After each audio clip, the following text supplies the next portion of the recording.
Welcome back to my YouTube channel Tutor Khushi. तो guys मैंने आपको कल इनकम एंड एक्सपेंडिचर अकाउंट बनाना शुरू करवाया था। क्वेश्चन थोड़ा लेंथी हो जाना था वीडियो के हिसाब से, तो मैंने इसे 2 पार्ट में बनाने का सोचा।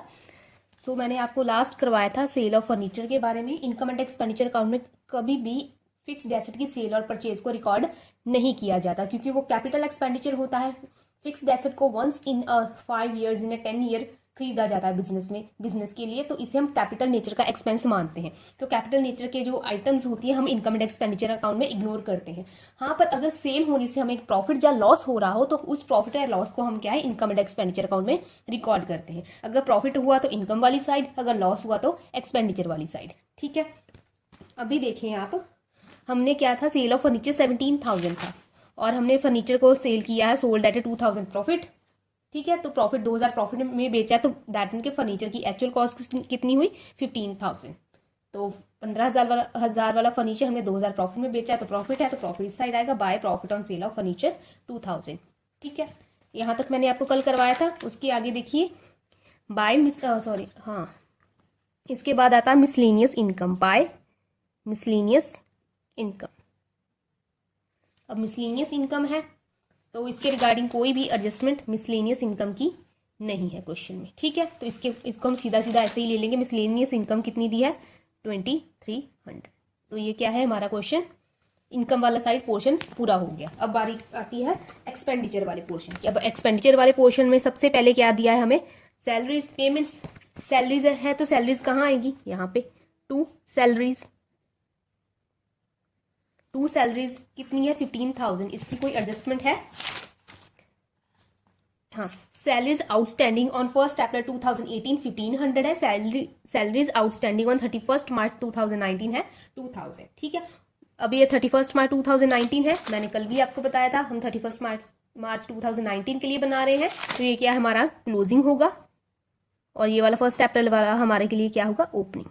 तो इसकी मैं यहाँ पे भी कर देती हूँ एडजस्टमेंट। आपको स्पेशली वर्किंग नोट बनाने की जरूरत नहीं है, क्योंकि आपके पास एग्जाम में कभी कभी इतना टाइम होगा नहीं। तो ऐसे आप वर्किंग नोट बना के भी कर सकते हो, अभी जैसे मैं कर रही हूँ आप वैसे भी कर सकते हो। तो अभी आप यहाँ पे देख लीजिए कितनी है सैलरी आपको दी है 15,000। ठीक है, अब देखिए आउटस्टैंडिंग ओपनिंग। आउटस्टैंडिंग ओपनिंग हम क्या करेंगे, ऐड करेंगे। आउटस्टैंडिंग ओएस शॉर्ट फॉर्म ले लिया, ओपनिंग 1 April 2018 कितना है हमारे पास 1,500। ओ सॉरी, आउटस्टैंडिंग ओपनिंग को हम क्या है लेस करेंगे, ये मैं बता देती हूँ अभी कैसे। और आउटस्टैंडिंग क्लोजिंग 31 March 2019 को क्या है हम ऐड करेंगे। कितनी है हमें 2,000 दी है। अब क्यों ऐड करना है और क्यों लेस करना है, देखिए सैलरी है। सैलरी आउटस्टैंडिंग का क्या मतलब है कि सैलरी पे करने वाली है। अब साल के शुरू में ही सैलरी पे करने वाली 1 April। साल तो अभी शुरू हुआ, अभी तो शुरू हुआ, तो ये सैलरी क्यों देनी है, अभी एडवांस में थोड़ी दे रहे हैं सैलरी। सैलरी आउटस्टैंडिंग मतलब कि पे करने वाली है। साल के शुरू में ही अगर कोई सैलरी पे करने वाली, कोई ड्यू है, दैट मीन कि वो किसी लास्ट ईयर की होगी। लास्ट ईयर किसी ने कोई काम किया होगा, उसकी सैलरी आउटस्टैंडिंग है। जो पिछले साल की, इसे क्या है हम इस साल की नहीं है, इसलिए इसे क्या है लेस करेंगे। और किसी ने क्या है मार्च महीने में काम किया है, मार्च महीना सोच लो जब साल के दौरान किसी ने काम किया है, तो उसने सैलरी को अर्न किया है, एनपीओ ने वो सैलरी पे करनी है। 31 मार्च आ गया, एनपीओ ने अभी तक वो सैलरी पे नहीं की, वो उसी साल की सैलरी है जो उसे पे कर देनी चाहिए थी, इसलिए क्या है उसे ऐड करते हैं, क्योंकि उसी साल की है इसलिए 2,000 को ऐड करते हैं और 1,500 को लेस करते हैं। तो सीधा सीधा कितना आ जाएगा मेरे हिसाब से 15,500 आएगा। ठीक है ना, 5। तो ये आ गया आपका। आप ऐसे भी कर सकते हैं, कोई आपका क्वेश्चन गलत नहीं करेगा, जरूरी नहीं है आपके लिए वर्किंग नोट बनाना। हाँ, पर अगर ऐसे कर रहे हो तो प्लीज थोड़ा सा क्लैरिटी के साथ काम कीजिएगा, अच्छे से आपकी हैंडराइटिंग समझ आना चाहिए कि क्या पॉइंट कैसे लिखा गया है। उसके बाद बारी आती है आपकी रेंट की। लिख लीजिए टू रेंट। अभी टू रेंट है तो रेंट के रिगार्डिंग कोई एडजस्टमेंट है, yes. Rent received in advance on 1 April 2018 2,000। तो लिख लीजिए पहले रेंट कितना है हमारे पास, यस रेंट है 28,000। ऐड करेंगे रिसीव्ड इन एडवांस, सॉरी पे आएगा यहाँ पे, सी हुआ था, ये तो इनकम हो गई, ये वर्ड गलत लिख दिया शायद मैंने, नोट करते टाइम मैंने बुक से गलती कर दी है। एडवांस का होगा 1 April सॉरी ये प्रीपेड आना चाहिए था, प्रीपेड, ठीक है ना, प्रीपेड वर्ड होगा। एडवांस पेड या प्रीपेड ऑन 1 अप्रैल 2018 कितना है 2000। तो एडवांस में हमने 1 अप्रैल को रेंट पे किया है एमपीओ ने, तो किसके लिए, वो उसी साल के लिए, क्योंकि साल अभी शुरू हुआ था। एडवांस में कोई जैसे किसी को फर्स्ट तारीख को सैलरी मिल जाती है एडवांस में, अब अभी उसने उस महीने के लिए काम करना है, तो वो क्या है, वो उसी महीने के लिए जिस महीने को उसे एडवांस मिला है, तो ये क्या है उसी साल के लिए है, तो इसे क्या है हम ऐड करेंगे। ये सेम अजम्पशन जो मैंने आपको सब्सक्रिप्शन का करवाया था ना, सेम वैसा, ये इसकी कोई हार्ड एंड फास्ट रूल नहीं है। एडवांस मिला है साल के शुरू में, वो उसी साल के लिए है, इसलिए क्या है इसे ऐड करेंगे। उसके बाद बारी आती है हमारी प्रिंटिंग एंड स्टेशनरी की, बाय प्रिंटिंग एंड स्टेशनरी की, ठीक है। प्रिंटिंग एंड स्टेशनरी 17,000, इसकी कोई एडजस्टमेंट है, कोई एडजस्टमेंट नहीं है, तो सीधा सीधा लिख लीजिए कितनी है प्रिंटिंग एंड स्टेशनरी 17,000, ठीक है। Printing and stationery 17,000। उसके बाद आता है फर्नीचर परचेज। मैंने पहले ही बताया था फिक्स्ड एसेट की सेल और परचेज को हम इनकम एंड एक्सपेंडिचर अकाउंट में नहीं लेते, इग्नोर करते, तो इसे क्या है नहीं कंसीडर किया जाएगा। इन्वेस्टमेंट, इन्वेस्टमेंट भी क्या कि हमने बिजनेस में इन्वेस्ट किया है, तो ये क्या है हमारी एक एसेट है जो फिक्स्ड एसेट बन जाती है बिजनेस की, उसी तरीके से इसे ट्रीट करेंगे। तो इन्वेस्टमेंट हमारा कैपिटल नेचर का एक्सपेंस होगा, हम इसे इनकम एंड एक्सपेंडिचर अकाउंट में नहीं लिखेंगे। उसके बाद बारी आती है sundry expenses, bye sundry expenses, इसके रिगार्डिंग कोई एडजस्टमेंट है नहीं है, तो सन्ड्री एक्सपेंसेस सीधे सीधा ले लीजिए 13,000। उसके बाद बारी आती है मटेरियल परचेज। मटेरियल परचेज को मैंने फिक्स्ड एसेट की सेल परचेज को बोला था नहीं कंसीडर करना, पर ये तो मटेरियल परचेज है। मटेरियल जो होता है हम रेगुलर बेसिस पे क्या है परचेज करते हैं, पर जब मैंने आपको लास्ट आपको याद होगा कि मटेरियल कंज्यूम्ड टॉपिक करवाया था, उसमें मैंने आपको बताया था कि ओपनिंग स्टॉक और क्लोजिंग स्टॉक और क्रेडिटर वगैरह की एडजस्टमेंट करते हैं। पहले तो देख लीजिए इसकी कोई एडजस्टमेंट दी है। यस, हमें ओपनिंग स्टॉक ऑफ मटेरियल दिया है, हमें क्लोजिंग स्टॉक ऑफ मटेरियल भी दिया है, तो हम क्या करेंगे इनको क्या है एडजस्ट करेंगे। हम यहाँ पे मटेरियल कंज्यूम्ड लिखेंगे, और सॉरी यहाँ पे मैंने बाय भी लिख दिया, ये 2 आना था, 2 ये भी 2, ठीक है ना, थोड़ी थोड़ी गलती हो जाती है बट आपको समझ में आना चाहिए। तो यहाँ पे आ जाएगा आपका 2 मटेरियल परचेज। मटेरियल परचेज कितना मटेरियल परचेज किया है आपने 1.5 लाख रुपए का, इसमें ऐड करो ओपनिंग स्टॉक ऑफ मटेरियल और लेस क्या करोगे क्लोजिंग स्टॉक ऑफ मटेरियल।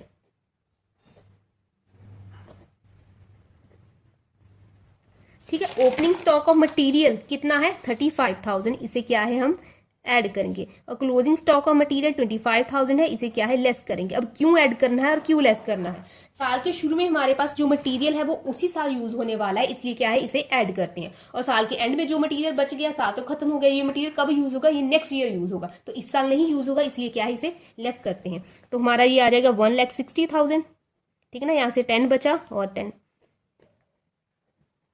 ठीक है। तो आप ना चीजों को लर्न मत कीजिएगा, आप चीजों को लॉजिक के हिसाब से समझिएगा। एनपीओ चैप्टर बहुत इजी है, पर आप अगर रटने की कोशिश करोगे तो वो आपको क्लियर नहीं हो पाएगी ऐसे, ठीक है।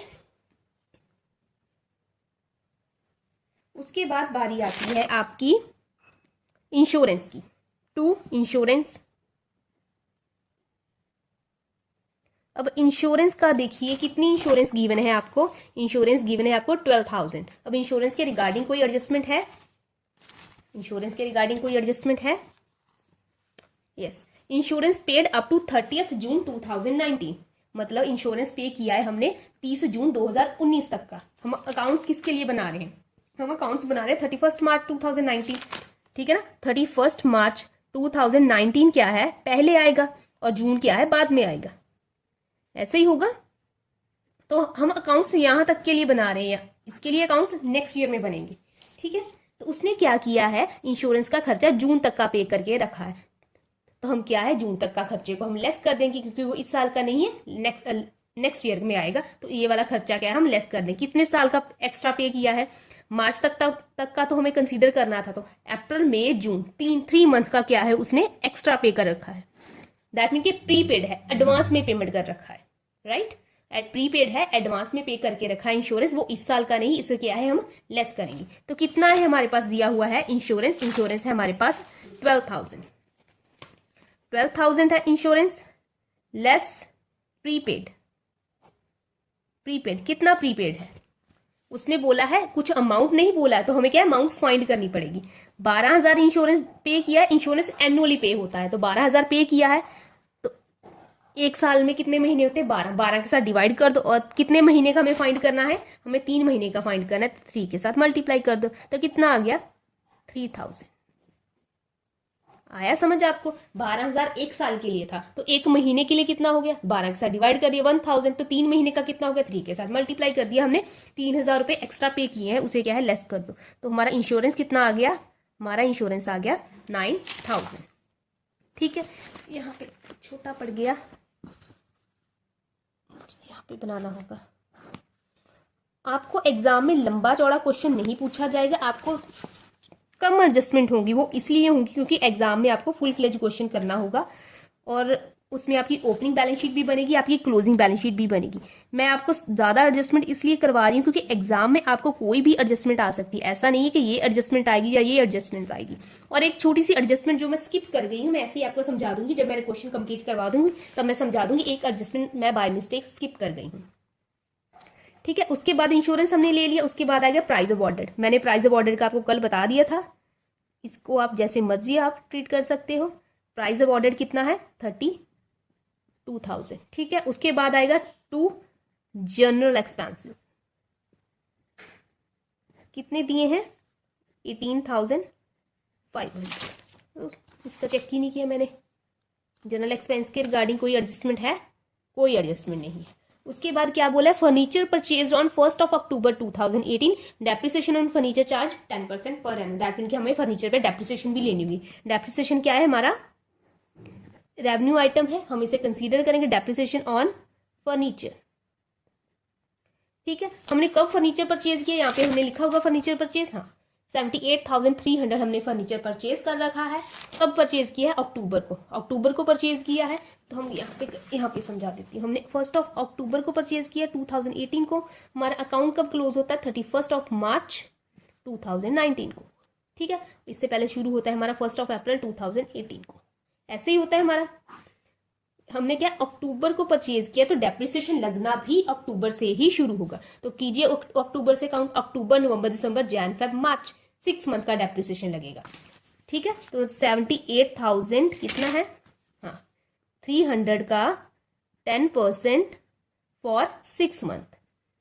ठीक है ना, आधे साल का डेप्रिसिएशन, क्योंकि अक्टूबर में खरीदा है तो अक्टूबर में खरीदा तो अक्टूबर से ही डेप्रिसिएशन लगेगा। तो डेप्रिसिएशन कितना आ गया 3915। ठीक है, ये आ गया आपका डेप्रिसिएशन। और एक छोटी सी और चीज, पहले आप इसे सॉल्व कर लीजिए फिर मैं बताती हूँ। ठीक है, आपका ये क्वेश्चन खत्म हो गया। अभी आपको क्या करना है, आपको क्या है पहले इनकम साइड का टोटल कर लेना है। तो टोटल कीजिए, 2,22,000 plus 7,000 plus 1,500 plus 21,000 plus 45,000 plus 2,000 plus 2,300। तो ये कितना आ गया 3,08,000। तो ये आ गया आपका इनकम। ओ सॉरी, यहाँ पे लिख दिया मैंने, यहाँ पे रफ में लिखना है आपको।